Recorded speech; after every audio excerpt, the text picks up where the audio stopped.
Esto es Punto de Conciencia y Salud, el podcast que une a ciencias de la salud, psicología, nutrición y fisioterapia. Una visión integral de cuidado mental y físico. Esto es Punto de Conciencia y Salud, una producción de la Universidad Mundial. Comenzamos. Cuando una persona recibe un diagnóstico oncológico, una de las primeras inquietudes que surge es la alimentación. ¿Qué puedo comer? ¿Qué debo evitar? ¿Hay alimentos que curan? ¿Otros que quizá empeoran la enfermedad? En medio del miedo, la incertidumbre, aparecen consejos a veces no solicitados, dietas milagro, restricciones extremas y una gran cantidad de información que, lejos de ayudar, a veces genera más duda. La alimentación, que debería de ser un apoyo durante un tratamiento de esa magnitud, muchas veces se termina convirtiendo en una fuente de ansiedad. Mi nombre es Gilberto Bonilla, bienvenidos al podcast Punto de Conciencia y Salud, un espacio producido por la Universidad Mundial con el valiosísimo apoyo del Instituto Estatal de Radio y Televisión. Hoy hablaremos de mitos y realidades de la alimentación oncológica, con el objetivo solamente de brindar información clara, responsable y basada en evidencia, que permita tomar, por supuesto, las mejores decisiones informadas, decisiones humanas, en uno de los procesos en muchas ocasiones más complejos de la vida. Y justamente para hablar al respecto nos acompaña la maestra Amaltea Villavicencio López, quien es especialista enfocada en manejo clínico, renal y oncológico. ¿Qué tal? Muy buenas tardes, maestra, ¿cómo está? Hola, maestro Gil, buenas tardes, muchas gracias por la invitación. ¿Cómo se encuentra? Muy bien. ¿Todo bien? Todo muy bien. ¿Un poquito nervio? ¿Nada? No. Perfecto. Bueno, es un tema que usted domina.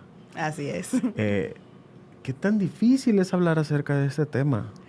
Muy difícil, todo un iceberg, se puede decir. ¿Sí? La nutrición oncológica es una superficie que se ve fácil, pero al final conlleva muchos procesos. Ok, bueno, vamos a tratar de hablar de todos esos aspectos y tratar de abordarlos de la mejor manera, pero justamente antes de entrar en materia, vamos a ir con un pequeño sondeo, vamos a ir con el Box UM que preparó el staff de comunicación, todas las alumnas de Imagen y Relaciones Públicas de la Universidad Mundial, porque se fueron a preguntarles a los chicos si ellos creían o tenían conocimiento de que si la alimentación podía curar o prevenir o de alguna forma generar algún tipo de impacto en las enfermedades. Vamos a ver qué dicen los chicos de la Universidad Mundial y enseguida regresamos.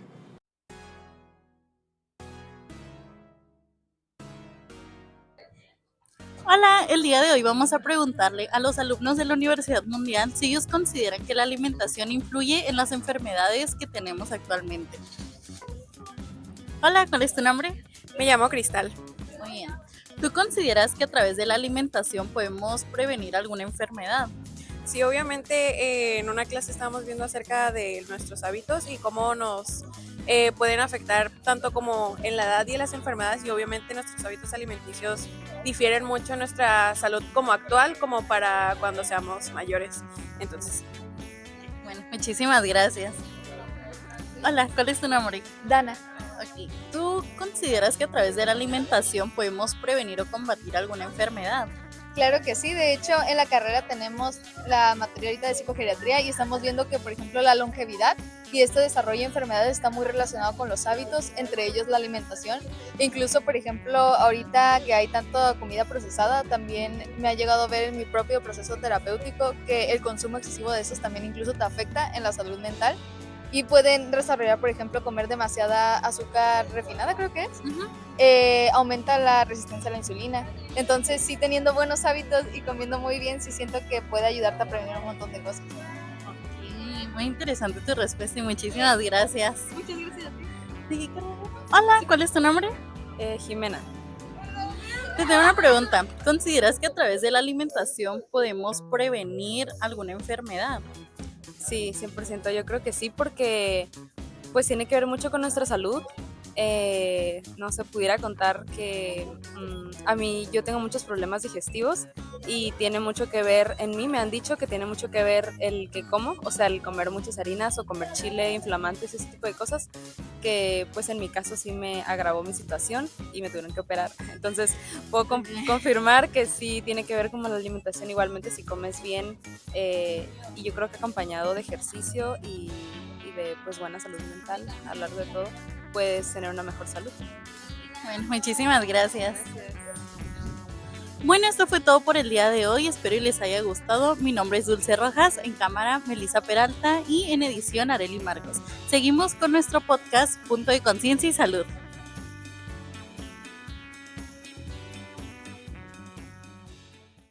Ya estamos de regreso. Muy interesante el sondeo.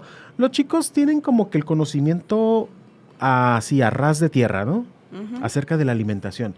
¿La alimentación impacta en el proceso, evolución o curación de las enfermedades? Así ¿Como es. tal? Sí, tiene mucha implicación. De hecho, no solo en el cáncer, en la mayoría de las enfermedades, tanto la alimentación o la nutrición pueden hacer que una persona desarrolle algún tipo de cáncer a lo largo de su vida. ¿Con la alimentación? Ajá, pero también entra dentro de la prevención. Ajá. Entonces, sí, entiendo que los chicos a veces como que todavía un poquito se pierdan, pero igual la mayoría de la población, porque no pensaríamos que un alimento o la alimentación fuera un factor de riesgo para el desarrollo de ciertas enfermedades. Híjole, es que, por ejemplo, bueno, nos vamos a la fuente de información más próxima que tenemos todos, que es las redes sociales o el internet. Y, por ejemplo, mencionan mucho esta cuestión de los alimentos blancos. Harina, huevo, leche y no recuerdo cuál es el otro, pero hay un cuarto. Son 4 alimentos que dicen que son peligrosos consumirlos. ¿Qué tan cierto es? ¿Qué tan saludable puede ser consumir ciertos alimentos? Ok, dentro de los alimentos blancos, sí es más como el boom del azúcar, de tenerle un poquito de miedo. Ajá, exactamente. Las harinas refinadas, no sería lo mismo una harina integral a un proceso de refinación, a alimentos que son de una cualidad industrial llena de conservadores, de ciertos procesos, exceso de sodio, exceso de azúcares. Sí, los sellitos frontales son como los que nos advierten de esos alimentos que no son tan sanos. Frutas y verduras, los lácteos, el huevo, realmente no serían el problema. Ok. ¿Realmente sirven estos sellos? Ya lo hemos platicado en otros podcasts, pero le hago la pregunta directo. ¿Realmente sirven estos sellos? A comparación de las guías alimentarias que teníamos antes y esos como tablas de información nutrimental. Que nadie las pela. Exactamente, porque son complejas, incluso para el nutriólogo dentro de la carrera, estudiarlas, calcularlo. Y entonces los sellitos vienen a ser como identificables desde un niño. ¿Sabes qué? Exceso de azúcares, exceso de grasas, evitarlos, ¿no? O comerlos lo menos posible. Ya es como, bueno, al menos 3 sellitos, ya sabemos que me detengo un poco, ¿no? Hacer conciencia si lo consumo o no. O sea, consúmelo, pero a lo mejor con cuidado. Medidito, ¿no? Medido, así es. A ver, bueno, digamos que estamos hablando de la manera más a ras acerca de la alimentación. Pero ya, hablando tal cual, ¿qué es la alimentación oncológica? Ok, la alimentación oncológica es aquel pilar fundamental dentro del equipo multidisciplinario en donde al paciente se le acompaña y se le explica dentro de tu tratamiento el esquema que vayas a llevar, si vamos a tener una cirugía, si vamos a tener quimioterapia, radioterapia, qué tipo de alimentación, cómo se va modificando, si es una alimentación de tipo astringente, si es más rica en fibra, de que tuve efectos secundarios por la quimioterapia, náusea, vómito, tales alimentos hay que evitarlos para evitar más náusea, más vómito. El sabor, por ejemplo, a metal, cambiar los cubiertos a plástico.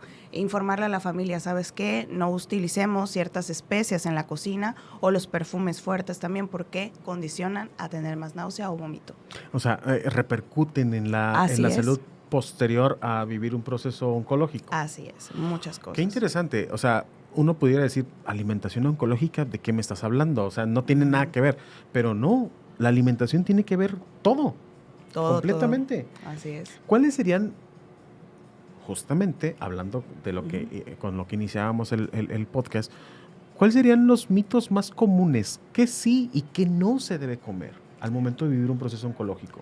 Los carbohidratos. O sea, ¿De plano? cuando llegan así de que es que me quité los carbohidratos, dejé de Ajá. comer avena, dejé de comer tortilla.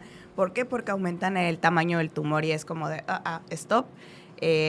Cualquier cáncer se va a alimentar de cualquier cosa, incluso cuando estamos en ayuno, Ajá. porque también practican ayuno intermitente y es peligroso en ciertos tipos de cáncer. Ajá. La desnutrición o la caquexia, que también es algo que se presenta en el cáncer como una pérdida de peso continua. Ajá. Entonces, dejar de comer ciertas cosas se va a alimentar de la masa muscular. Y quien debe sobrevivir es la masa muscular. Existen, justamente, hablando de estos mitos o de información a medias, ¿existen alimentos que por sí solos puedan curar alguna enfermedad o hablando ya directamente el cáncer? No. La nutrición o la alimentación en este caso, tiene que ser variada, Ajá. completa, inocua, tiene como sus características. Ajá. Si nosotros le decimos a un paciente, a una persona, come tal alimento y se te va a quitar, la verdad es que no. Decirle, quita tal grupo de alimento dentro de los naturales tampoco sería beneficioso. Entonces, Ok. No, eso sería un mito totalmente. Es mejor como en el caso de ciertas cosas, por ejemplo, exceso de sal, exceso de azúcar, Ujú. embutidos que sí son procancerígenos, pero que algo diga, ¿va a ayudarte? No. Embutidos. O sea, Ujú. estamos hablando de Jamón, salchicha, pepperoni, mortadela, que son alimentos con alto contenido de sodio, pero también nitritos y nitratos. La coloración o el pigmento que se le da a los Ok. embutidos, pues llevan esta capacidad de ser procancerígenos. Claro, en diario aumentas el riesgo, pero de vez en cuando, lunes, miércoles, viernes, o en el mes comerlo 2-3 veces, no hay problema. Ok, bueno, es que, por ejemplo, es un poquito complicado esta parte porque, y justamente en el corazón de gordo, porque, bueno, creo que el alimento así más básico es el huevito con jamón, el huevito con salchicha, Ujú. 2-3 veces por semana o todos los días a veces. ¿Cuál pudiera ser la periodicidad para consumir esos alimentos? ¿2-3 veces por mes? 2-3 veces por mes, incluso una vez por semana. Ujú. Incluso una vez por semana. Así Entonces es. podemos hablar a lo mejor del huevito con papa, del huevito a la mexicana. Huevito con espinacas, incluir más verduras. La Ok. verdad es que la fibra es algo que casi no comemos entre fruta y verdura. Ajá. Si le pregunto a una persona, ¿cuántas frutas te comiste a la semana? Creo que la semana pasada me comí una manzana, ¿no? Entonces, el bajo consumo de fibra Ujú. y aumentar, pues, más que nada como cosas hipercalóricas, por ejemplo, pues, no sé, 3 huevitos, pero la papa frita, pero 3 tortillas, entonces, mucha cantidad, ¿no? A mí se me hace que me está viendo.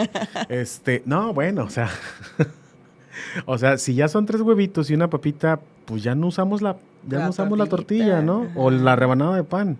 Ujú. Ok, bueno. Yo siempre salgo bien raspado del podcast porque ya sea el fisio, el psicólogo o los compañeros de nutrición también siempre me pegan mis buenos jalones de orejas. Ok, estamos hablando de que no se puede evitar el cáncer, no se puede curar el cáncer a través de la alimentación, Ajá. pero sí podemos generar condiciones que propicien cáncer u otras enfermedades con nuestra alimentación. Así es. Además de los embutidos, por ejemplo, ¿qué otros alimentos son condicionantes de generar enfermedades? El exceso de consumo de carnes rojas. Ok, Ajá. el exceso de carnes rojas, Sobre todo la cultura norteña, que somos mucho de carne asada. cada sábado. El cáncer colorectal, sobre Ok. todo hay mayor frecuencia en hombres, se asocia a que el bajo consumo de fibra, a esos humos pegados a la carne constantemente y a las carnes rojas como en un exceso mayor a 3 veces por semana, pues se vuelve un factor de riesgo para desarrollar tipos de cáncer de colon. Ok, estamos hablando del humo del asadorcito Ajá, del asadorcito. con el que se impregna, eso que le da el sabor a la carne, Así es. es lo que nos está ocasionando ciertas condiciones. Un factor de riesgo, digamos. Ajá, ok, así. Así un es. factor de riesgo, Ujú. ok. Entonces, a lo mejor evitar el asado al carbón, O ¿pudiera de ser vez una en opción? cuando, que no fuera cada sábado, pongámoslo una vez al mes o cada Ok. 2 meses. Ujú. Ok. Eso es por el lado de la carne. ¿Qué otras cosas pudieran ser? En el caso del azúcar, que es algo muy debatible, Ajá. no es lo mismo el azúcar de una fruta, de la miel, al consumo del azúcar en bebidas, por ejemplo, un frappé, en cuestión de un pan dulce todos los días, de las galletas, por ejemplo, porque pues un paquetito de 6 galletas ya trae un consumo de azúcar elevado, o en el caso de los refrescos. ¿Es lo mismo un pan dulce o una galleta empaquetada que una galleta o un pan de panadería común y corriente? No. El pan de panadería va a tener menos conservadores, Ajá. que sabemos que en 3 días se echa a perder, pero un empaque que está hecho para durar 6 meses en un estante, 4 meses, obviamente va a traer otros conservadores. Entonces, el ¿Esos impacto productos? a la salud, esos productos son ricos en grasas trans. Por lo tanto, si me dices de un pan de panadería a un paquetito de galletas, prefiero el pan de panadería. Bueno, y también mídete con el pan de panadería. Así pues. es. No te tomes el café con 2 panes. Exacto. O 3, o 4. O sea, Sí, no se trata de prohibir o ver la alimentación como de que todo así súper desgrasado, sino que más bien se vuelva un balance. ok. Justamente en esta parte del balance, ¿qué riesgos existen cuando llevamos dietas extremas? Por un lado, en la enfermedad, y por un lado, en la vida real, la vida diaria. Por ejemplo, si lo vemos en lo extremista, en el cáncer, que a veces son de que me quito 1000 alimentos pensando que me va a hacer beneficio, el descenso de la hemoglobina, cambiar, por ejemplo, el estado nutricional de una persona a nivel de sangre, en los bioquímicos, no permiten que avance en el tratamiento. Y otras personas con dietas muy extremas, caída de cabello, fragilidad en las uñas, hay deficiencias nutricionales por vitamina A, vitamina D, vitamina E, K, complejo B, que se empiezan a sentir cansados, entonces bajaste 20 kilos, pero perdiste muchos nutrientes. Y aparte estás perdiendo masa muscular también. Así es, la masa muscular. Es que justamente me leyó la siguiente pregunta acerca de qué pasa en el cuerpo de la persona que está viviendo un proceso de cáncer. Y es todo esto, cansancio, pérdida muscular, fatiga y demás, ¿no? Ok, y partiendo de eso, ¿cómo influye la alimentación para recuperarse mayormente? En esto es muy importante, porque no solo es la alimentación, ya el ejercicio en el cáncer es válido, ¿no? También es necesario. Ya el paciente es de que fuiste con nutrición, ok. En nutrición se trata de que no pierdas peso durante el proceso. Si hay grasa, un exceso, ok, esa grasa puede todavía ser como mi segurito y perderlo, pero el músculo no. Entonces se trata que si una persona llegó en 60 kilos y va a tener quimioterapia, necesito que comas lo más que se pueda, tus gramos de proteína al día, tus raciones de frutas, de verduras, de cereales, de grasas, y que hagas ejercicio. Entonces, esa persona, al alimentarse, al seguir comiendo, terminamos el proceso de quimioterapia. Ok, ¿qué sigue, doctor? Ahora sigue cirugía. Ok, exitosa cirugía, nos vemos en 6 meses. ¿Alta de onco o no alta de onco? ¿Y después de la cirugía, alimentación también? También. Una alimentación adecuada. Ahora más hiperproteica para poder, todo lo que se cortó, todo lo que se hubiera quitado de tejido, pues poder ayudar a cicatrizar también las capas en la piel. Hablando de manera general, que sé que es un poco complicado, ¿qué grupo alimenticio es el que más debiera consumir la persona con cáncer? Las proteínas. Proteínas. Huevito, incluso quesito, lo que es pollito, lo que es pescado. Incluso la carne no está prohibida, se puede dar 1 o 2 veces por semana. Ok. Pero sí, con más enfoque proteínas y verduras, fibra. Fibra y proteínas. Fibra y proteínas. Los suplementos, las proteínas en polvo, ¿son buenas? Son de buena manera cuando no se puede llegar al consumo de huevo, de pescado, de pollo, porque ya les da mucha náusea. Módulos de proteína se llegan a utilizar. ¿Y es recomendable? En todos los pacientes no, depende del proceso que tengan. La frase favorita de los psicólogos, depende. Esa es una de las cosas y enseñanzas que me ha dejado este podcast, el depende. Bueno, también, es que yo creo que el cáncer es un tema que no tenemos tan presente porque no lo vivimos, pero las personas que ya lo viven, que ya lo tienen ahí, tienen que aprender a modificar sus hábitos de vida, no solamente del paciente, sino también de los que lo rodean. ¿Qué papel tiene la familia en ese proceso alimenticio del paciente con cáncer? Demasiado. La familia es algo muy bonito. Cuando llegan con el paciente a acompañarlo y decirles, no lo aísles, tiene que comer con ustedes. Vamos ahora sí que todos a sacrificarnos un poquito, que si va a ser sin sal, va a ser sin tanto saborcito, todos también. Porque la familia se vuelve acompañante. en todo el proceso, ve los cambios en la persona, ve cómo se va aislando también poco a poco, porque a nivel de salud mental también impacta. Entonces, tener a la familia fuerte y explicarle, solo es cáncer, tranquilo, o sea, puede seguir yendo a trabajar, que no sea trabajo pesado, puede seguir yendo a hacer ejercicio, pero necesito que lo estés acompañando, que no lo dejes solo. Una persona con cáncer puede llevar a cabo su vida totalmente normal, entre comillas. Casi completamente. Ajá, pero sí, o sea, puedes estar caminando en la calle y no sabes que la persona viene de radioterapia, de quimioterapia, que a lo mejor ya fue pues quirúrgico. Hay pacientes de mama que van caminando con su dren y no somos conscientes de que vienen así. Ok. Es que justamente en esta parte del desconocimiento nos toca justamente el no entender que el paciente de cáncer no es contagioso, porque lo tratamos incluso como contagioso, lo decía usted. Es que puede sentarse a la mesa a comer con nosotros, todos en familia. No tiene que estar necesariamente allá recluido en el cuarto. Sí hay cuidados.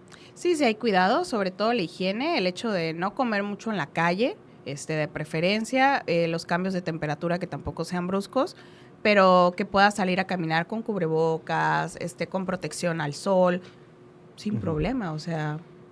Ok, un poquito la siguiente pregunta habla de cómo poder adecuar la alimentación cuando ya hay náuseas, cuando ya hay situaciones que trascienden un poquito esta parte de la alimentación. Ok, aquí lo que más se cuida cuando hay náuseas, cuando hay vómito, cuando hay mareo o diarrea o estreñimiento es cuidar mucho la deshidratación.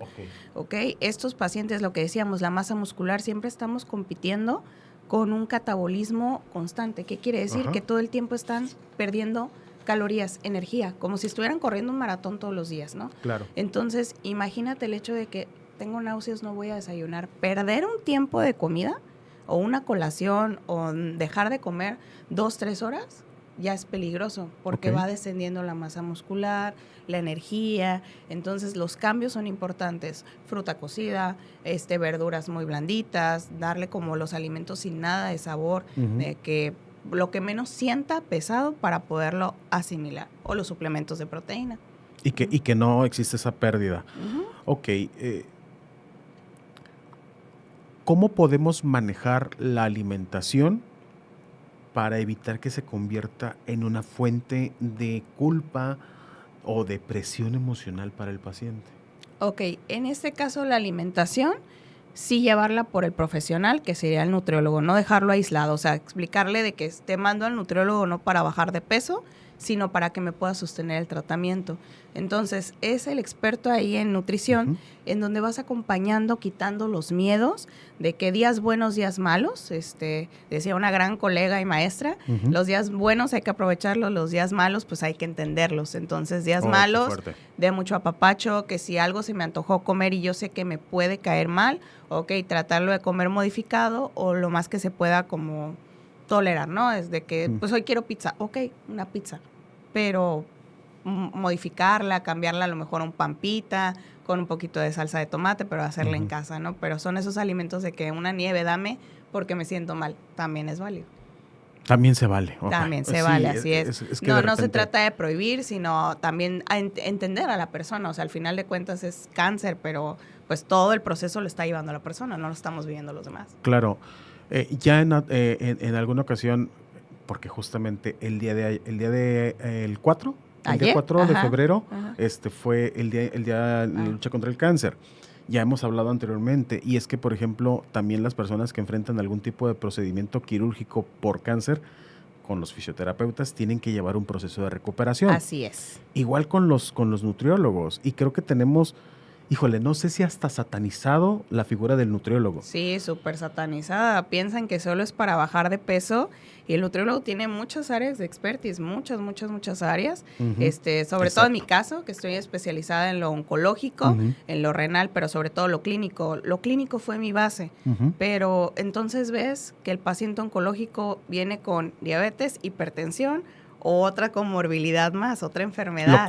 Lo cual complica todo el cuadro. Así es, ¿no? Entonces es como de, sí, tengo cáncer, pero tengo cirrosis también. Híjole. Entonces todo, sí, o sea, sí llega a pasar. Y es ahí donde pues el médico oncólogo dice, ¿a qué le damos más peso? ¿A las enfermedades que ya tiene o al mismo cáncer. ¿O cómo lo nivelas? O cómo lo nivelas, exactamente. ¿Se puede? Sí, se puede. ¿Y podemos seguir comiendo rico? Es lo que más, o sea, como que lo que más el nutriólogo intenta, que disfrutes la comida, que puedas aprovecharlo. En el caso del adulto mayor, cuando tiene cáncer, imagínate prohibirle el azúcar totalmente, pues les gusta el pan, les gusta su taza de café. Sí, claro. Pues esa taza de café y ese pan es lo que a mí me va a determinar que el día de mañana él se despierte con ganas de querer su café con pan y que pueda tolerarme una radioterapia, una quimioterapia y que tenga ganas de llegar a una cirugía. Híjole, qué fuerte. Y sobre todo el papel que tiene la familia. O sea, no, justamente esa parte de no aislarlo, de no separarlo del grupo familiar, porque no son contagiosos, no tienen lepra, pues, o sea, son una persona que está viviendo un proceso oncológico y que tiene que seguir formando parte del círculo familiar. Ya casi para cerrar, ¿qué recomendaciones básicas podría darle? Bueno, antes que eso, cuando una persona está enfrentando una enfermedad, no falta la comadre, la vecina, la tía, el conocido, el fulanito, que dice, no, tómate este té y con eso te vas a curar. Uy, no, yo soy ahora sí enemiga de los tés, de los remedios mágicos, porque tenemos que cuidar tanto de los riñones y al hígado para futuros procesos y medicamentos muy fuertes, que pues son prácticamente quimioterapia, radioterapia, ¿no? Inmunoterapia también. Entonces, imagínate un té que desconocemos la cantidad, la calidad, todo, y que empiece a inflamarse el hígado. Híjole. Porque es el filtro. Porque es el filtro, exactamente. Y luego los riñoncitos que se empiecen a llenar de sustancias tóxicas. Híjole. Yo sí soy mucho de que ¿qué estás tomando? Cualquier cosa, remedio natural. Yo entiendo que la fe se vuelve algo constante en este proceso de que me voy a agarrar de aquí y yo sé que esto me está ayudando. Pero si no ayuda y al contrario complica las cosas, sí soy mucho de que hay que ser honestos y dime qué estás tomando, ¿no? Que si veneno de alacrán, que si la hierba del manso, todo eso, ¿no?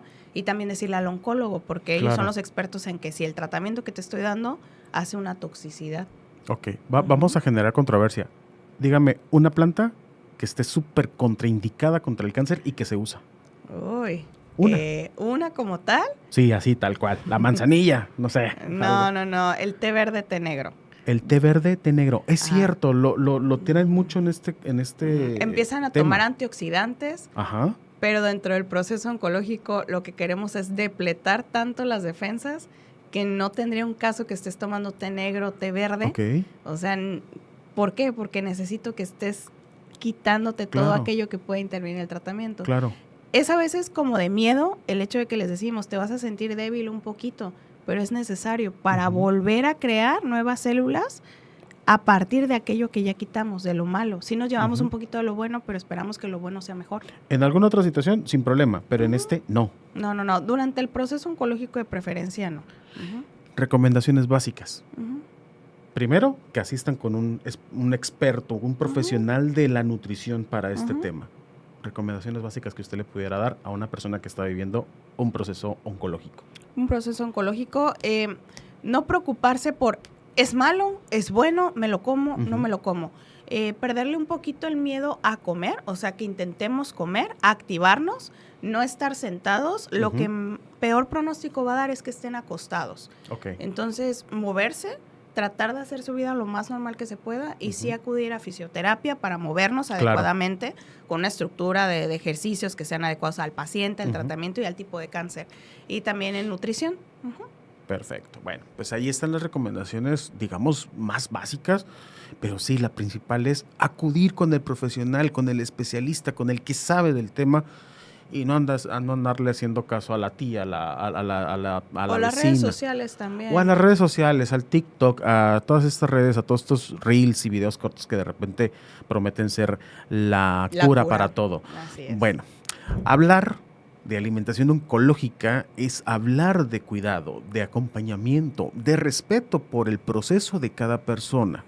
No se trata de recetas milagro, ni de prohibiciones absolutas, sino de información clara, puntual, que nos ayude y que venga de un profesional que sea empático. En momentos de vulnerabilidad, contar con orientación adecuada puede marcar la diferencia entre el miedo y la tranquilidad, entre la confusión y la toma de decisiones cruciales, conscientes.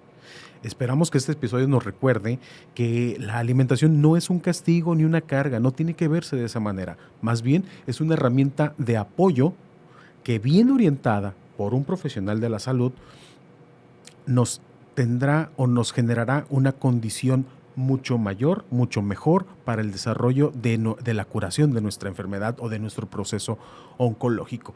Agradecemos mucho a la maestra Amaltea Villavicencio López. Sí dije su nombre al principio, ¿verdad? Sí, lo dijimos muy bien. Es que ya me ha tocado en alguna otra ocasión. Especialista con enfoque clínico, renal y oncológico. No es cualquier persona, por compartirnos su experiencia, su valiosa experiencia y consejos sobre una correcta alimentación. Cuando se tiene una condición oncológica, es indispensable contar con el asesoramiento de un profesional.